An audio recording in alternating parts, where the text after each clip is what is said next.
Welcome to Fearless Females, where ambition meets resilience. Meet your guide, Lorie Jones, owner of Fearless Financial Advisors. Join her and remarkable women executives as they uncover the triumphs and transformative moments shaping extraordinary careers. Ready to be fearless? Let the journey begin. Good morning. I'm so excited that you're all with us today. And we have Rosalyn Brown as our guest speaker today. And I just wanted to chat for just a minute before we got started about the organization that Rosalyn was the president of, the WIPN organization. It stands for We Inspire, Promote, Network. And it's for women in financial services. And I just love it. Full disclosure, I am actually on the board this year. I'm the operations role, so I get to do all the things I love the most, spreadsheets and organization and stuff like that. Next to finance, I think operations has got to be one of my great loves in life. But the reason I love this organization is because it's so empowering for women. They do a ton of research. And what they're really trying to dig into is why don't women get into financial services and why don't they stay? And that is a question that's near and dear to my heart because this is such a great profession and I love it so much. And I love what I do. I love helping to empower women to take control of their financial future. I love talking with them about finance. I love delving into how they can make more money. I mean, like, it's the love of my life. So I don't understand why more women don't want this career or what's keeping them from really reaching their full potential. And the WIPN organization does a lot of research. They talk to young women and women who are further down their career. And they focus on these questions like, how do you ask for a promotion? Like, how do you get the skills you need? How do you ask for a raise? What sort of things are keeping you back from being fully successful in this role that you've chosen to do? And I believe that with a 10. So I really loved what Rosalyn had to say, both about her career trajectory and just about this organization that she was such an important part of. And I think the thing that I liked the most about our interview is she talks very specifically about networking for young people. And she talks about having an ask and knowing what you want before you go in. Her quote was, "You just spent an hour with me and I don't really know what you want."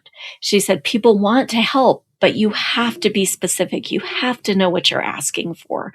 You can't just go in and say, well, what can you tell me? Or what can I learn?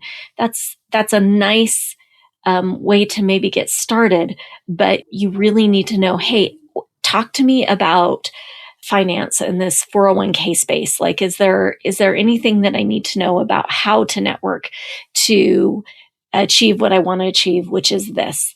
Like, be very specific when you're talking to your mentors. I love that she broke that down for you. And I just think you're going to get so much out of this episode today. So let's get started. Good morning, Fearless Females. So I'm so excited today. We're here with Rosalyn Brown. And she is the program manager at Principal Financial, which sounds like a really big title. And I'm so excited to dig in and see what you do. I've a little bit been stalking you, Rosalyn, for a few years online through social media, just a little bit watching what you're up to and what you're doing. And I'm so excited to hear your story. Thank you for doing this for us. Oh, thank you so much for having me, Lorie. It's a pleasure. And it's not stalking in a bad way, I promise. It's only good things.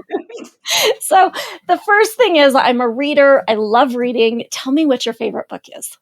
I am a vivacious reader as well. I love this question, and it's probably the hardest question because I always say I read based on moods.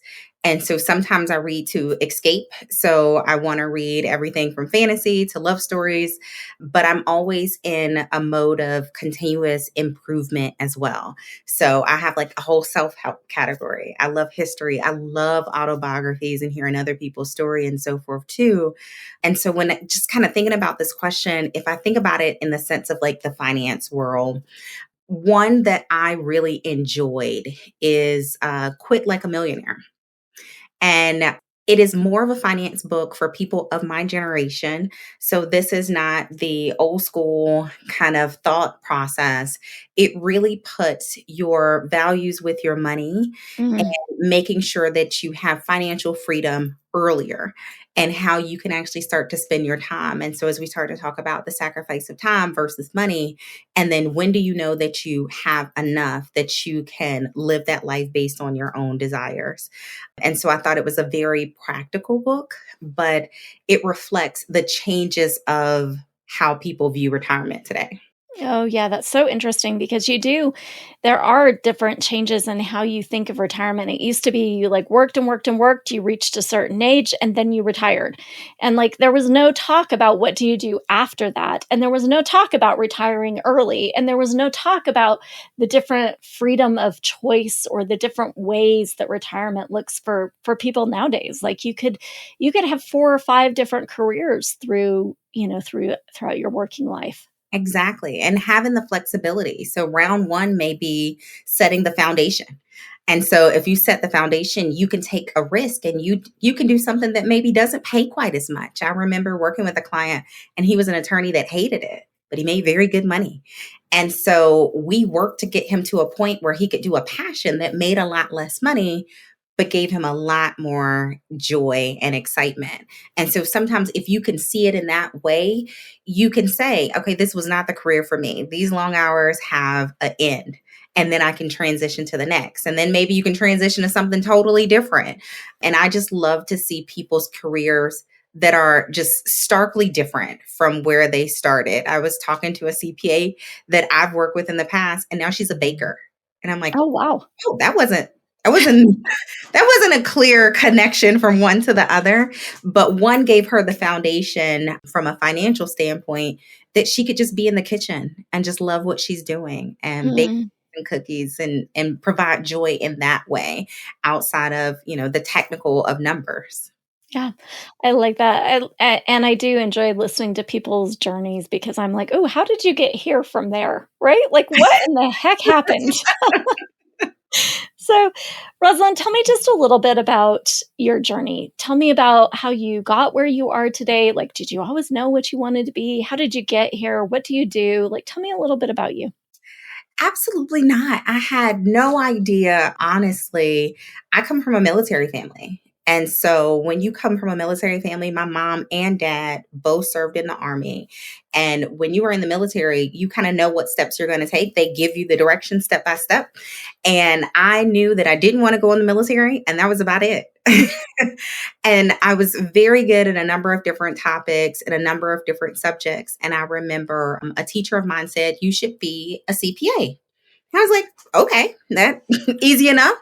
And that was my plan going into college. I was an accounting major and I actually enjoyed accounting. That is And rare. which seems really weird. And then I got an internship. So I interned through an organization called Inroads, and their goal is to place talented minority youth in corporate America.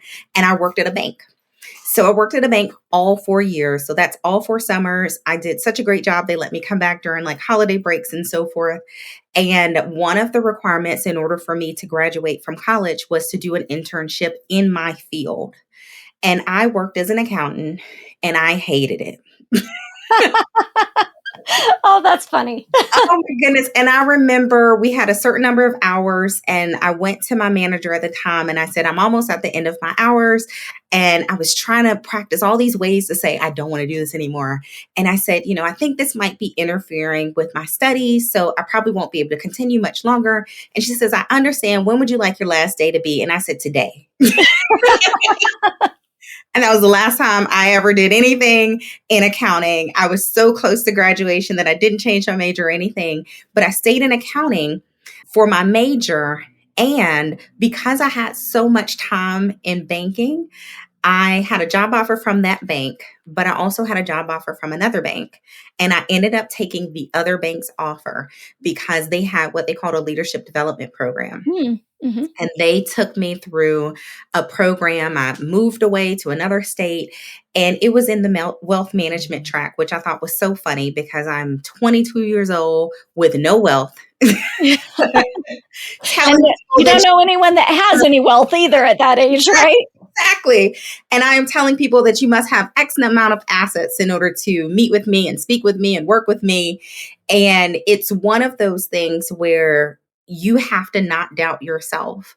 And I love when I'm talking to people and I'm like, you have to not allow them to hone in on your age and experience, because as long as you have a team and you have the determination to figure it out, you can do it. And that's exactly what I did. And I did a very good job of kind of building a market that I was tapped for an opportunity to build another division under our wealth umbrella. And so I built 2 or 3 under divisions under that umbrella, kind of consecutively, one after another. And then I just kept moving. And so from a location perspective, that's when you can pack up and move in a weekend, not now when you have, years of Yeah. and so just being flexible when there was an opportunity, even if I didn't understand all the things about, what am I supposed to be doing? What are the expectations? If I could believe in myself enough to do the work, figure it out, use connections. And even though some of those connections were other 22-year-olds, and I'm like, have you heard of this? Do you know? Am I the only one? But use all of those connections that you have. And it was some of those same 22-year-old friends that were like, let me let you talk to my manager. Oh, And excellent. now I'm talking to, their manager, their mentor, whatever it may be. And it kept progressing me. And I always say I'm multi-passionate because I love to do this, this, and this. And sometimes it would be a point where it's either curiosity guiding me or frustration. So maybe I'm frustrated where I am. I haven't been able to kind of express what I want to do and how I want to grow and so forth. And each time there was another opportunity. And so it was, do you grab that opportunity or not? And that's really how I ended up at principal. There was an opportunity, and my title is so vague. People are like, what the heck does that mean? And that's exactly what it was. It was a role that didn't exist for a department that didn't exist. And they had a vision and a goal, and it was my job to make it happen. So I'm 1 year into creating an employee education program for our small business clients and creating that from scratch, really to find ways for us to provide more value to our business clients, but also making sure that more employees have access to financial advisors and financial education. So it, just a generic title with a goal in mind, and really just being able to run with it and use my own creativity, but my passion for education as well, to enable and inspire people to make the best decisions for their journey. Oh, I like that. So you didn't go after the title, basically. They came to you and they're like, okay, we've got this idea. Can you make this happen? They probably gave you a book worth of stuff with very clear guidelines, right? None of that. And it was so exciting to me because I've done it a couple of times. Yeah. We created a wealth solution center, and I always have to put a time to it because I was doing virtual financial planning about 15 years ago. So this is prior to Zoom. This is when I would email you a PDF and say, please look at the chart on the top right-hand corner and, please turn to the next page. And it was something that was unheard of, but I figured that there would be a certain population that would be receptive to it. People who couldn't get away from the office. Maybe your spouse is somewhere else and you all want to dial in at the same time. We actually started doing it for our wealthy employees who traditionally don't want to do business with their colleagues. So they would prefer a face that they don't see face to face. And so it's just, can you dream bigger than, what it is today? And as long as you can think bigger than what it is today and just try. And I just loved it. I was like, okay, give me very little guidance and I'll run with it. And that's exactly what I've been doing. It's just kind of running for the last year. And we've hit a number of milestones, and really just happy to be able to, you don't think about people in this role, quote unquote, being creatives, but I like to think of myself as a bit of a, nerdy creative, I guess. And this gives me the opportunity to do that. Yeah, I like that. I do. I like that sense of creativity because you're right. Finance and accounting, you think of as, very regimented and very structured and stuff like that. But there's such creativity in this space where you can think outside the box because you need to reach those people that aren't being reached, that don't have access to the way the traditional, financial services works. And it sounds like that's what you're doing. But you said something that is killing me to not ask. So I've got to ask. You were like 22 years old and you said you were trying to tell people what to do with their life savings, right? So how did you, because I've mentored young people in this field at 22 and I'm like, gosh, that's hard. Like, how did you present yourself so that you got those opportunities and so that you were able to establish those credentials and You what? know, it's that's a really good question because I didn't do well the first time because I thought people thought like I did. Like I thought that I was very logical. Like if you throw me some charts, some graphs, great, I'm going to pick that one. But even I am more emotional than logical because that's how people are when it comes to money. And I remember trying to memorize everything, all the limits, 401k limit and IRA limit, and, what age can you take a early distribution and retire, all these things. And I remember I had an amazing manager, and he said, you need to treat this as if you were a physician. You do not walk into your doctor's office and he looks at you and says, yes, it's the flu. He's collecting data, and that physician is not only collecting data, but they are running tests and they are going to give you a diagnosis later.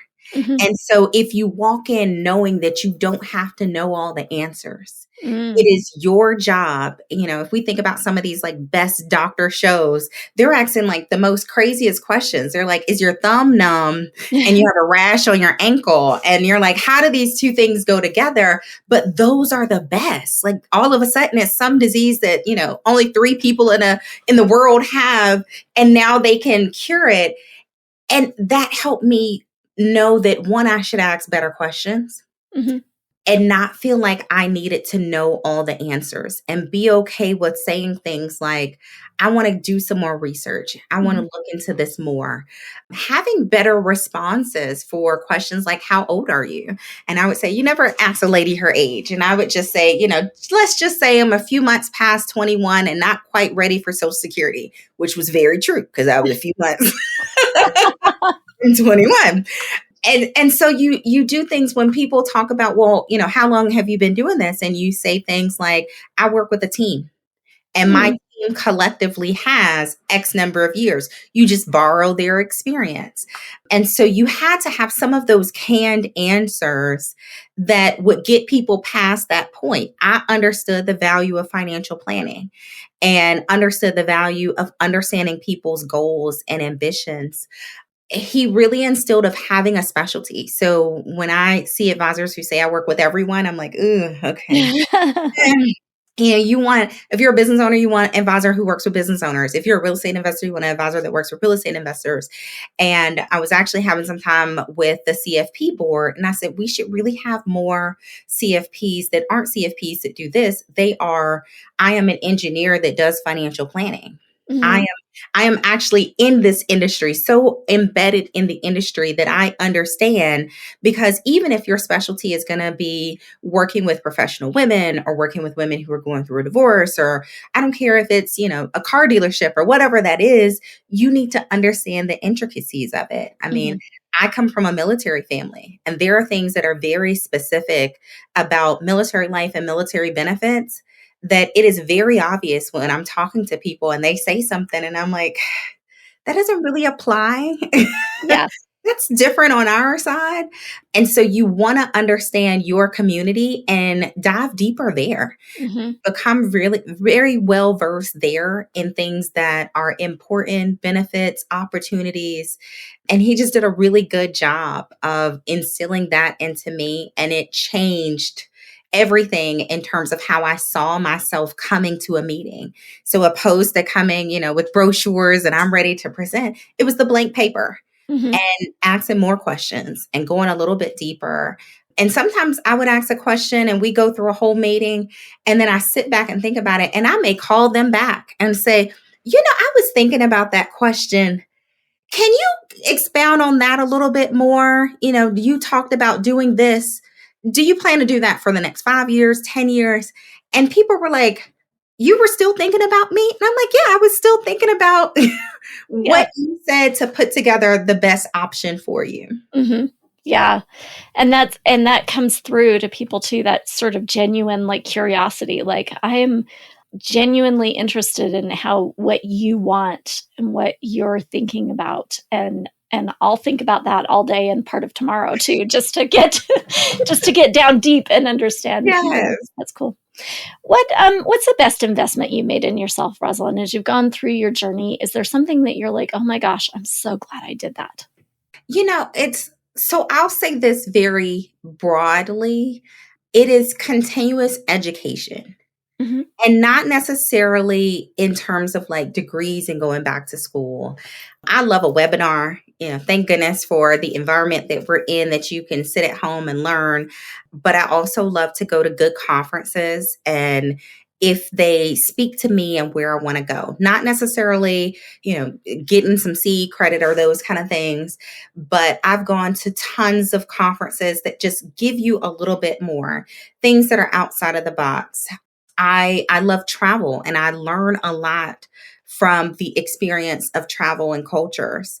I have spent a lot of time doing, everything from certifications like CFP, CRPS, all those kind of things. And every single time I get a little something extra from it. Mm-hmm. And sometimes I'm learning things that people are like, well, why did you do that? I did financial certification as well. So it was in tech. So it was a fintech type certification. I did it during COVID, took night classes. Oh my goodness. People who do that, I just have so much appreciation for you, because it was killing me.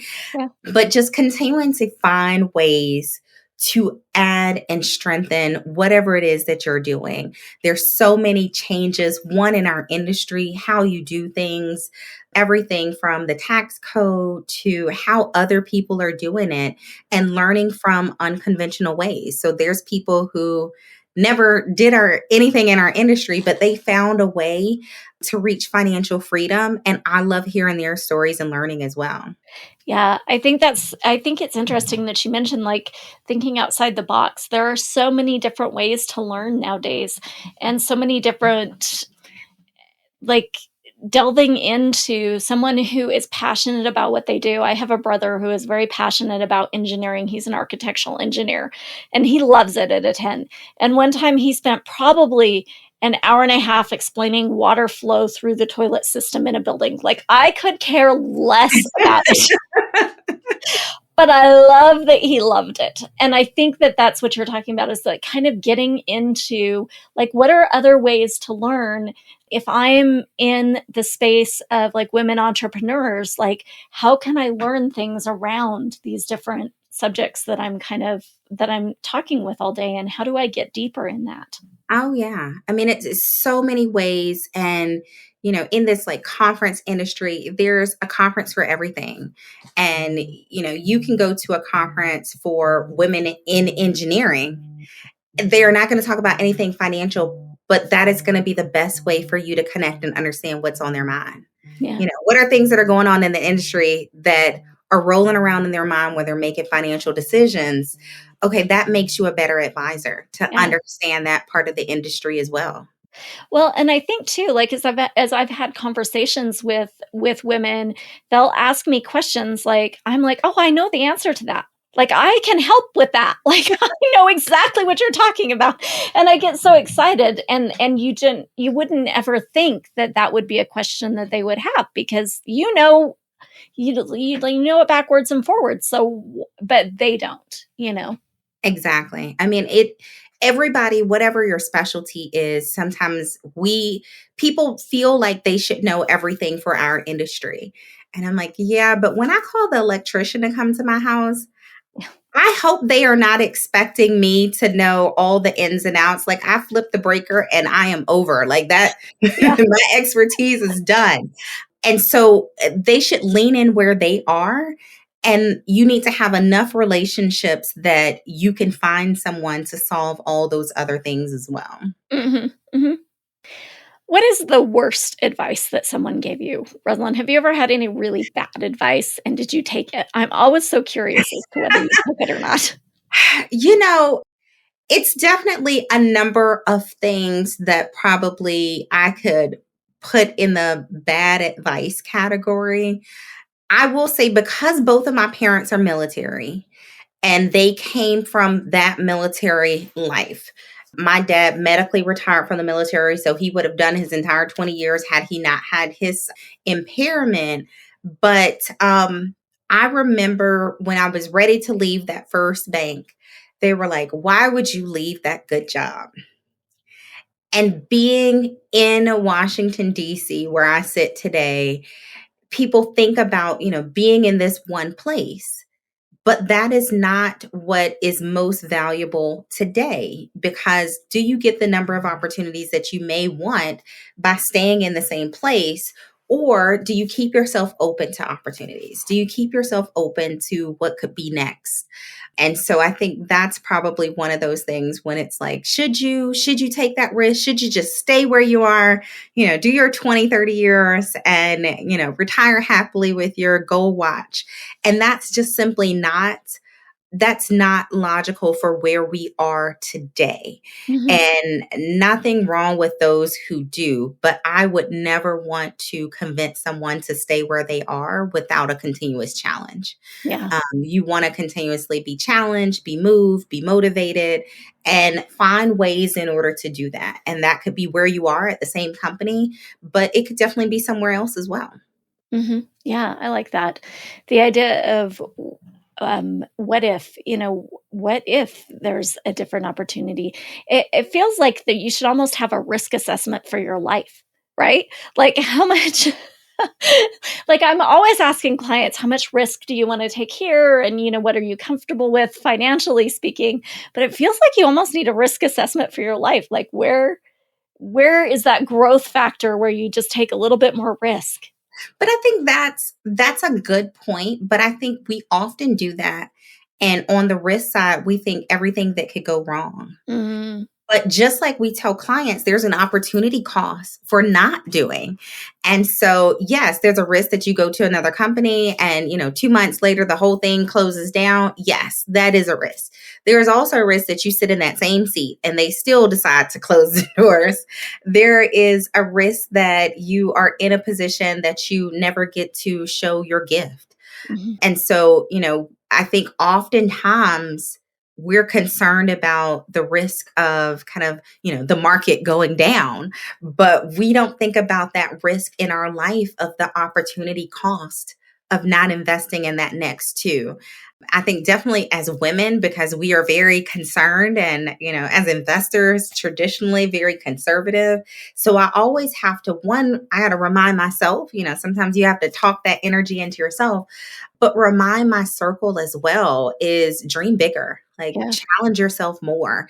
And sometimes it's harder to remind yourself to do that or to force yourself to do that. Yeah, and reminding yourself, also remind those around you as well, because there are women that maybe just need a little bit of encouragement. It's big, it's scary. I find that in finance that they come to me and they're like, "But what if the market goes down?" And I'm like, "But what if it doesn't?" So there is certainty and there's ups and downs and stuff like that, but helping others to maybe take a few chances and be a little bit braver, a little bit more fearless than we thought we were, right? Exactly. And, we just have to be cognizant that there is risk of doing nothing. Like Hmm. just sitting in place, there is risk there as well. Hmm. Hmm. What about a do-over? Is there a situation that you would go back and you're like, oh my goodness, knowing what I know now, I totally would do that differently. And it's not maybe that you regret it, but that you would definitely take a do-over. You know, so there is the saying, I'm going to let my work speak for itself. That is horrible. Work doesn't speak.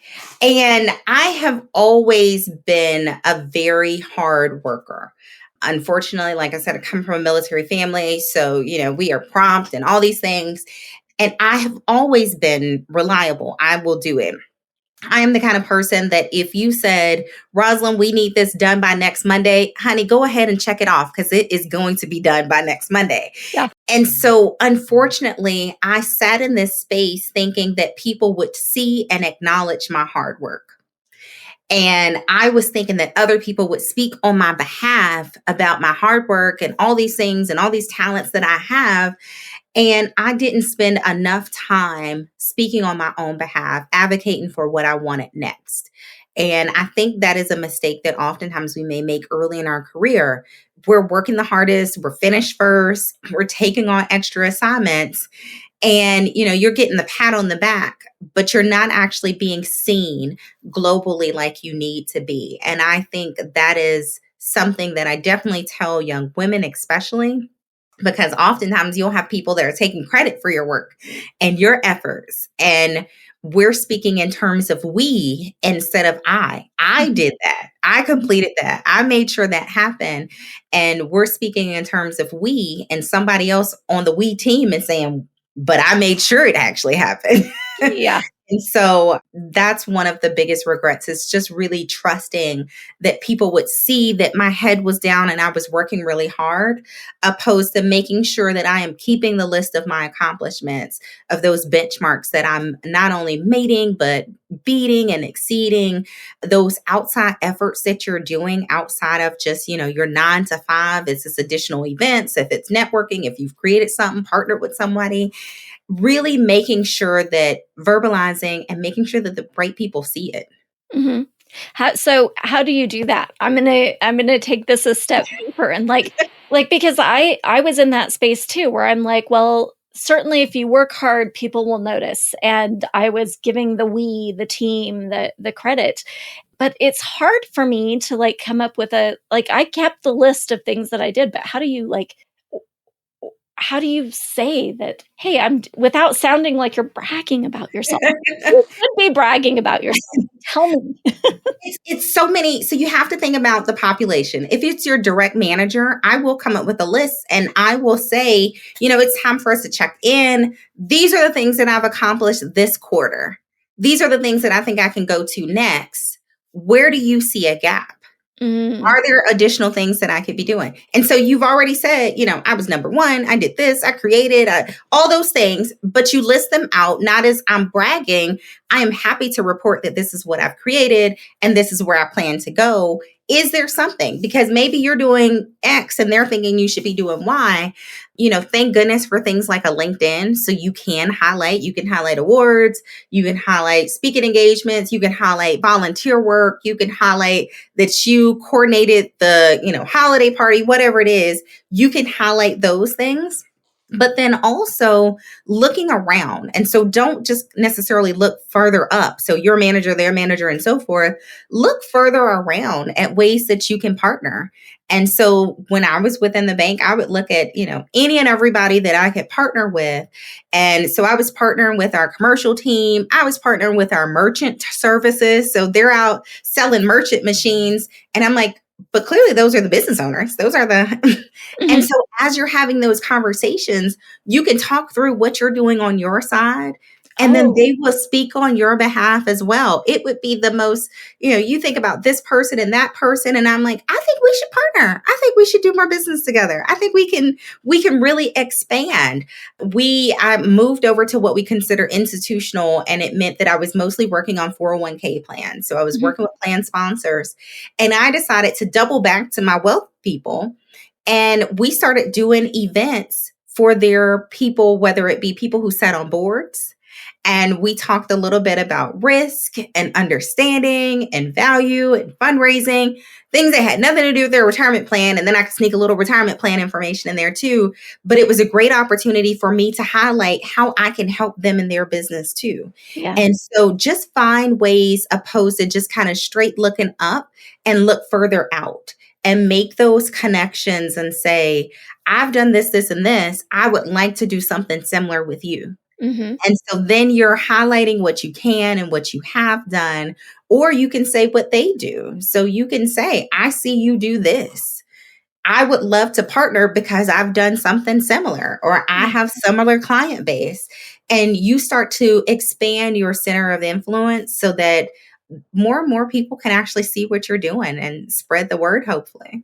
Yeah, I love that. And I love the idea too of those networking opportunities, places that you don't normally see them.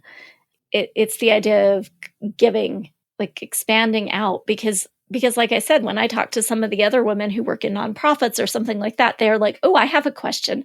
And I'm like, "Oh," I get so excited. "Oh, I know the answer to this one." I can help. Exactly. You just always want to be the person.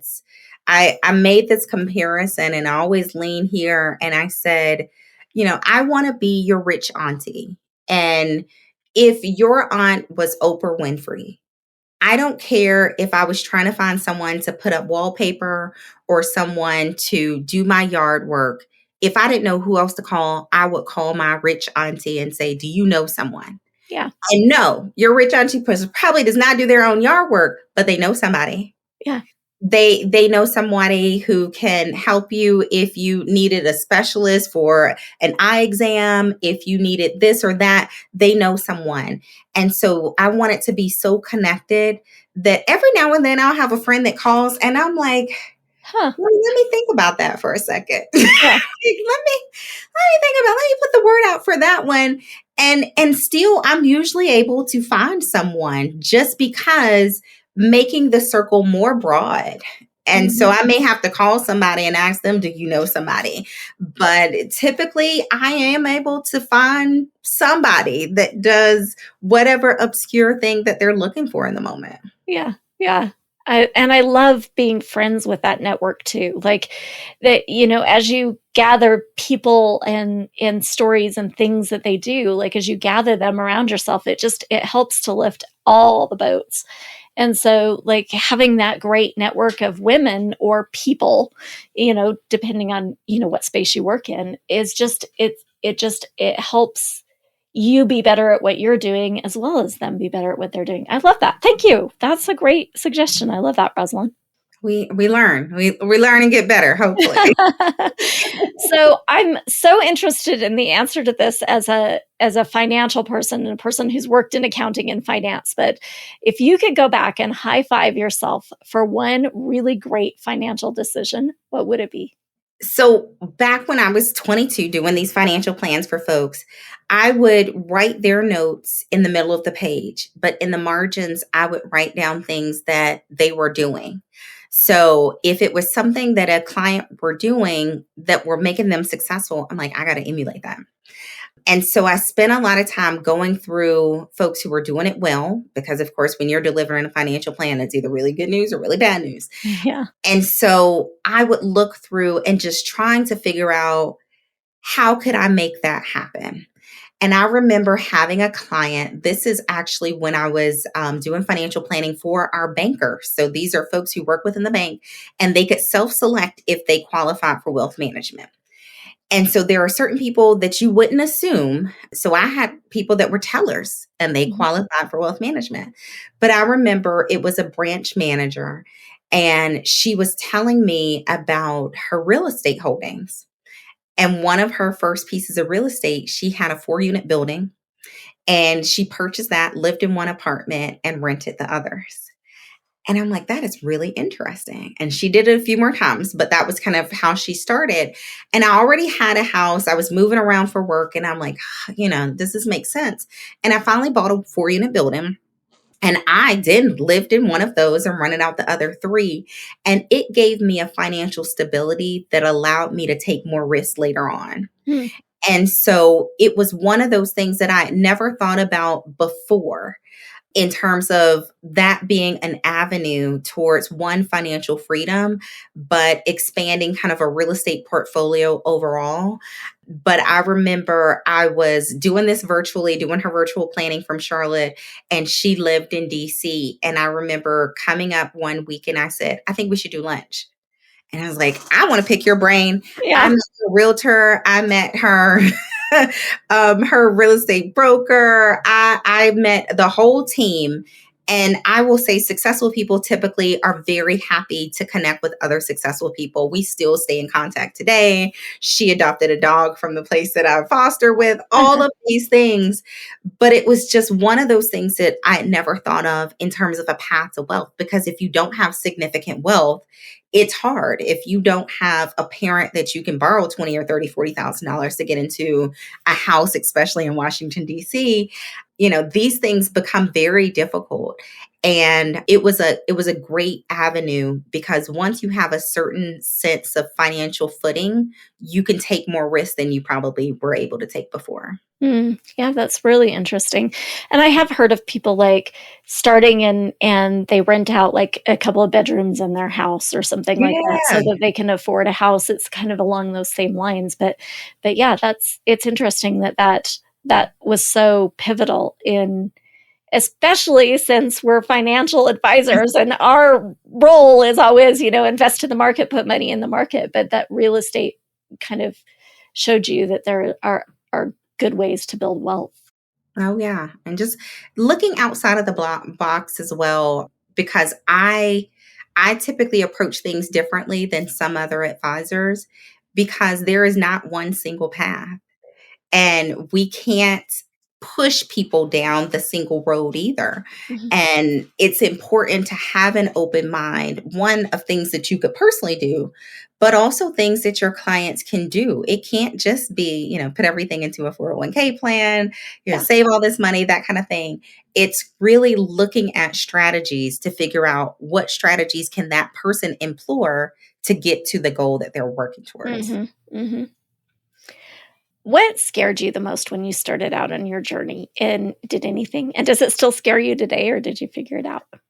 I had just a fear of not knowing. I like to be prepared. I like to, study, have all the information. It because I actually like the accounting in a very collegiate type format. You get the numbers, you do all the graphs, you do the charts, you have your financial statements, you can answer questions. I can give you all the ratios, all of those kind of things. And I was just so concerned about someone asking me a question in a meeting that I didn't know the answer to. Mm-hmm. And I think I have gotten more okay with, I don't know, but let me think about it. Or that's good. That's a good one. Let me do some research. And sometimes I'll even say, this is going to be a challenge that helps me learn something new too. Yeah. And that's always a great one where I'm like, you know what? I don't have all the answers, but I do know a lot of people. And this is going to be a great way for both of us to learn and see. Or sometimes I'll say, I don't think we can, but there's always exceptions. Let's dig into it a little bit more. And so I don't have that same fear that someone's going to look at me different because I don't have the immediate answer. Because I've been in rooms where people answer the immediate question and I'm like, that's not right. Yeah. Oops. There is an exception that they didn't mention. And so I'm just less fearful of all the things that I don't know because I am more energized by all the things that I don't know and how much more that I can learn. Mm-hmm. Yeah. And with this world in finance and financial services, it's so big. Like you can't know everything. You have to always have that attitude of constant learning because you just can't. Yeah. And it's okay. It's 100% okay. And just approaching it as if you are diagnosing them and, I am that physician and I am going in and figuring out all the things that it could possibly be, all the routes that we can take to get to this goal. And then we strategize collectively with that client to get them there.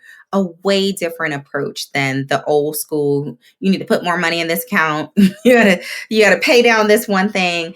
And we give options and that way to get there. What about unique challenges along your path because you were a woman? Did you run into anything like that, Rosalyn? I would say it's hard to say absolutely not.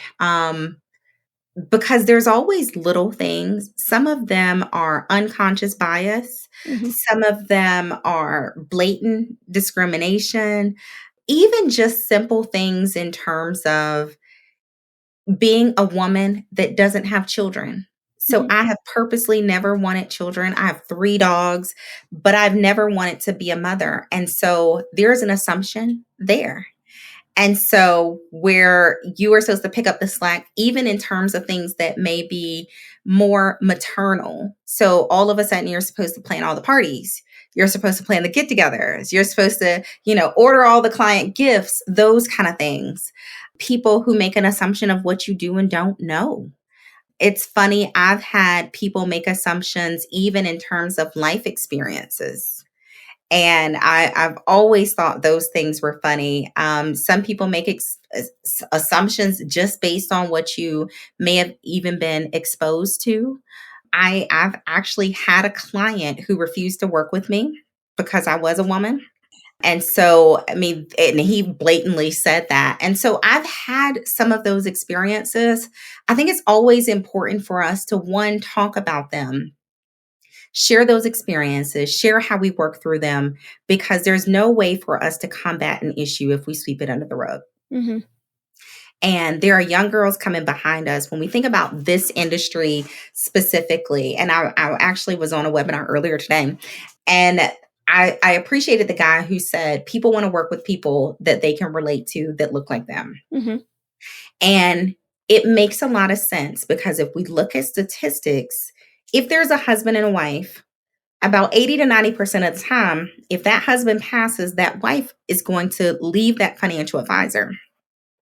And that number is just about the same when it comes to children and their parents' financial advisor, which simply means there is a disconnect on our side in terms of the connection, either with the woman when there's a husband and a wife, the children when there are assets being passed. And so as an industry, we have to take it head on, because there are some blatant, obvious issues.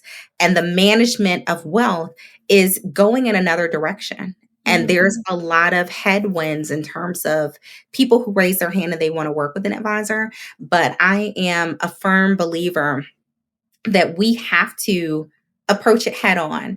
I have been a member of WIPN for a number of years. I have sat on the board for a number of years. I was president just last year, and working for women in the retirement industry, but also outside in terms of some of the other things that I do, where it's working with women to make them feel good about asking a question, about challenging a statement. I've had people say, well, maybe you should plan about what if you do have kids. And I was like, when did you tell a guy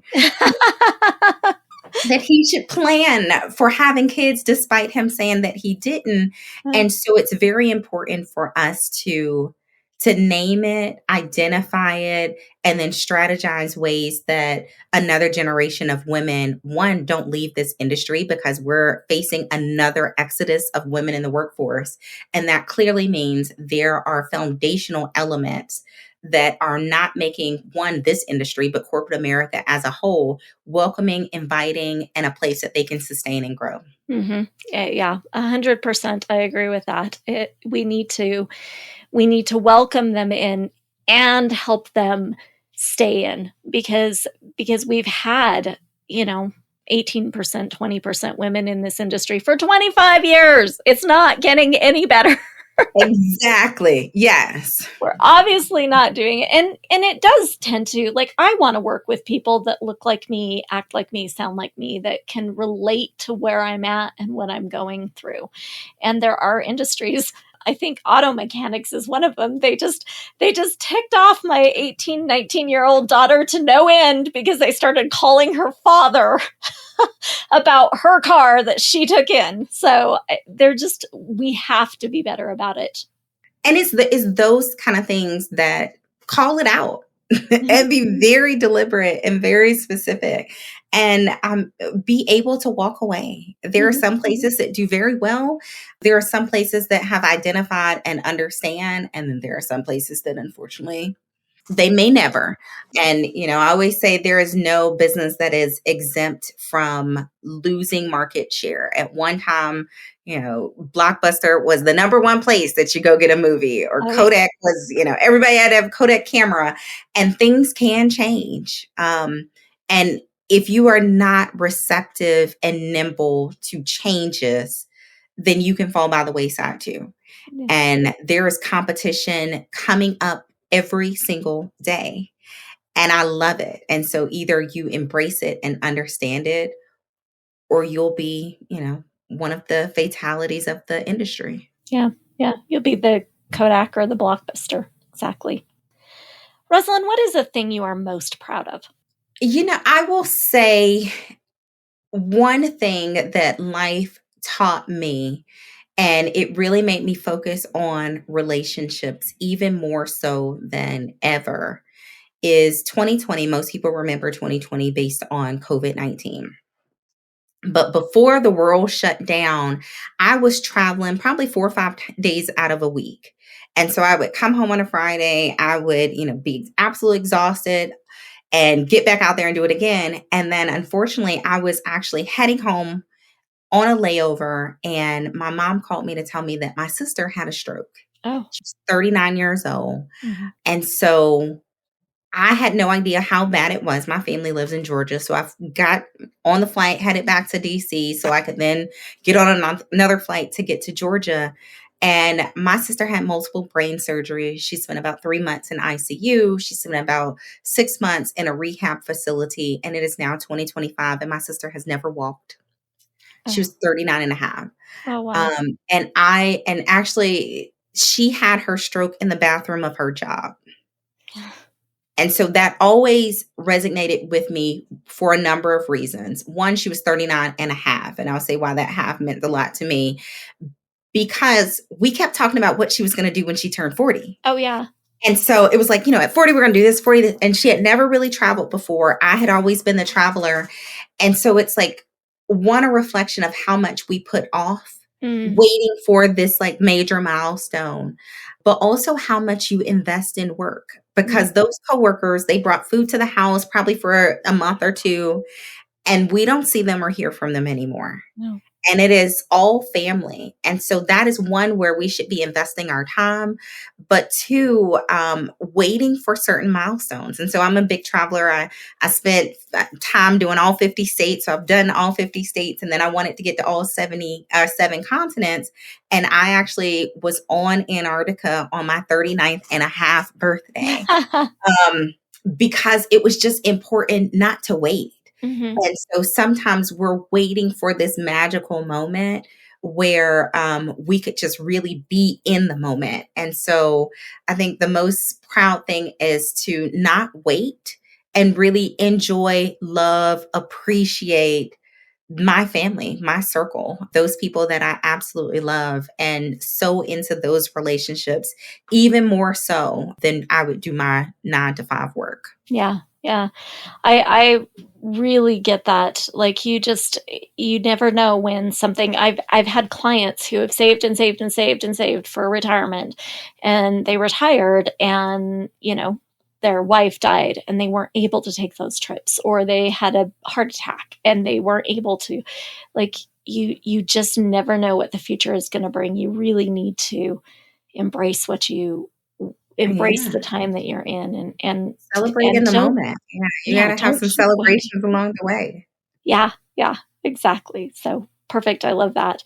Any advice for a young lady who's kind of just starting down this path that you're successful at that would help her to be successful like you? So this is a good question because I actually just gave this advice very recently. I had a young lady reach out to me on LinkedIn. She wanted to do like a virtual coffee. So we do this virtual coffee and we're on the line, we're chatting, she's asking questions, and we get to kind of the end of our chat. And she says, well, is there anything I should know, anything that is important? And I said, you just spent an hour with me and I really don't know what you want. Because she spent time asking me about my career. Yeah, that's nice. But you reached out to me because there was something that is it you want me to introduce you to someone else? Is it that you want me to introduce you to someone who does this? Is it that you want me to look at your resume and give you feedback? People want to help, but you must be very specific, because when I get off the phone, am I going to remember this person? Or if you had said, I'm trying to work for a hedge fund, do you know anybody? And I may say, I know this person, and I can make that one connection. You gave me the one thing that I need to do. But it was so conversational about, how do you juggle family life and all these things? But what do you want?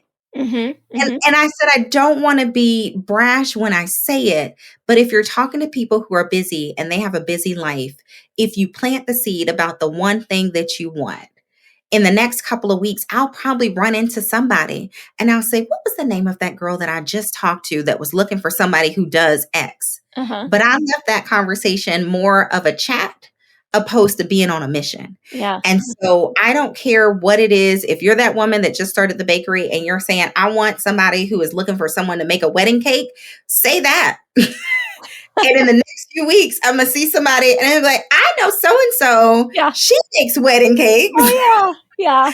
So know and be very deliberate. If you say, I'm trying to get 5 more women who own businesses to do financial plans with me, plant that seed.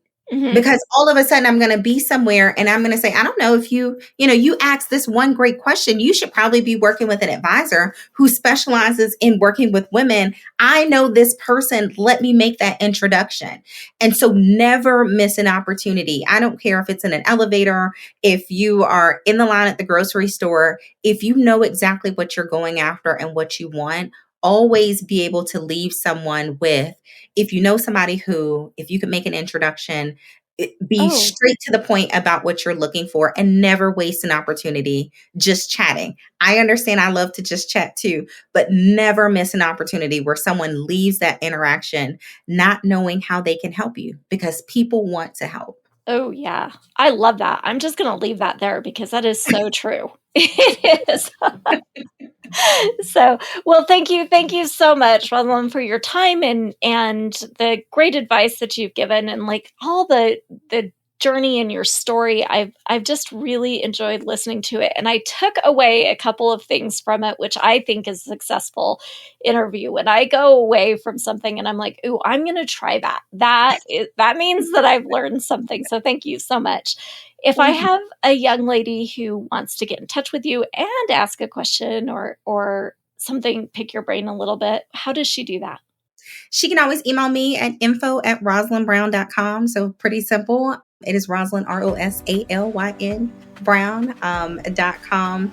And I'm always happy to talk about your career path, where you're going. Just let me know what you exactly want.